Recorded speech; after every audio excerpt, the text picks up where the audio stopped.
इतनी उत्सुकता उत्पन्न हुई है कि नहीं हुई है कि 100 काम छोड़ करके भी मैंने सत्संग में जाना चाहिए। इतना सत्संग सुनने के बाद इस जीव आत्मा को इतना ज्ञान अवश्य हो जाना चाहिए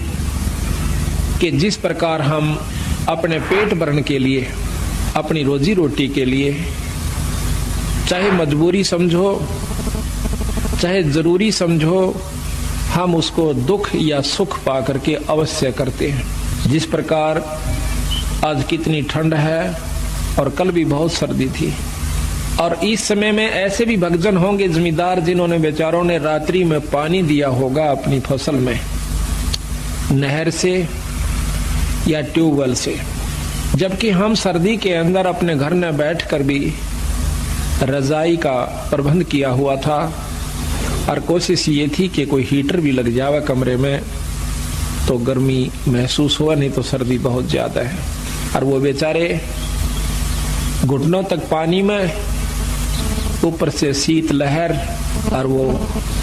उस पानी के अंदर, उस सर्दी के अंदर ऊपर से थोड़ी थोड़ी बूंद भी आ रही थी, बारिश भी हो रही थी। ऐसे समय में वो भक्त, वो ज्ञानी जीव सत्य अपने खेत में खड़ा हुआ था।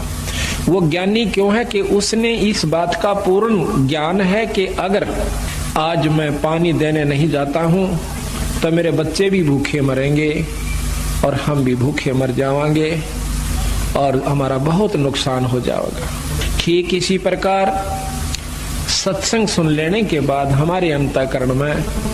यह बात अवश्य घर कर जानी चाहिए, इतना पक्का विश्वास हो जाना चाहिए